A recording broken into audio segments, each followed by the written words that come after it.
Nathaniel from Benton says, I'm 51 and I have a relatively consistent income, but it does fluctuate on commissions. I also have the opportunity for bonuses at different points through the year. Should I plan to invest any extra income or put it into savings since I have variable income? Great question, Nathaniel, and there are a lot of people out there that have variable income.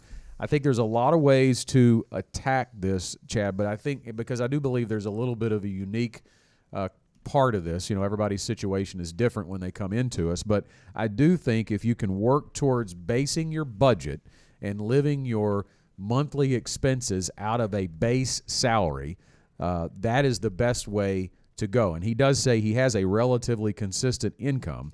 So if you can, and let's walk through that, because some salespeople may have a base salary plus commissions and bonuses.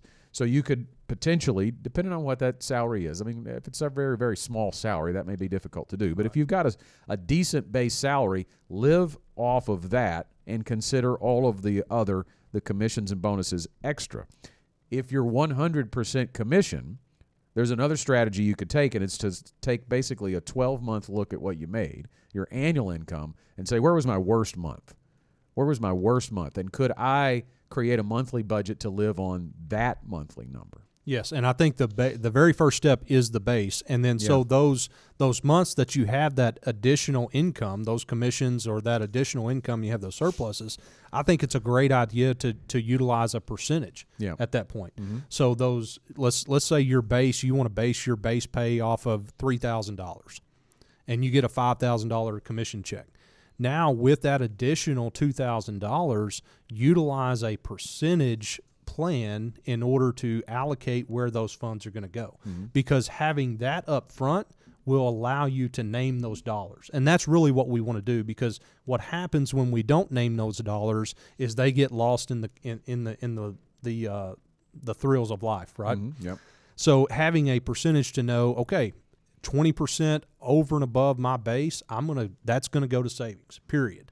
And then the remaining percentages can go to these other goals that I want to set aside and be able to try to accomplish throughout the year. Yeah, because the second part of his question was, should I plan to invest any extra income or put it into savings since I have variable income? So if you can get to the point where you're living day-to-day life out of a base number, then you are able to utilize the extra income for investing. But first, there is an order of importance, right? When he said put it into savings since I have variable income, I think the inference there is because I'm going to need to tap it because my expenses are going to be higher than my base income occasionally. But if you can get to where you're budgeting based on a base level of income, then that extra income can be used to build an emergency fund. We talked about that in the previous question with the inherited money. That is so important because you want to stay out of debt. And the best way to stay out of debt is to have enough cash on hand to be able to pay cash for any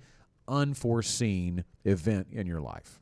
Yes, and that will give you the foundation to be able to start investing, which we know that once we start utilizing those qualified accounts, there are consequences to going back in there and grabbing those funds back out of those retirement accounts. Mm-hmm. So that's one of the reasons why we want to get that foundation established, so therefore when life does happen and those emergencies happen, then we don't have to go in there and pay those penalties for pulling back out. Yeah. Now, I will say one of the things, with being on a not a set salary and having commissions and additional income coming in over and above what you've planned for, there are some qualified accounts out there that will allow you to lower that taxable income. Yeah. And so that would be the next step that I would, help him to say, hey, Nathaniel, are you making those pre-tax contributions in order to lower that taxable income? Yep. So that way, therefore, at the end of the year, you're keeping more in your pocket than paying out in taxes.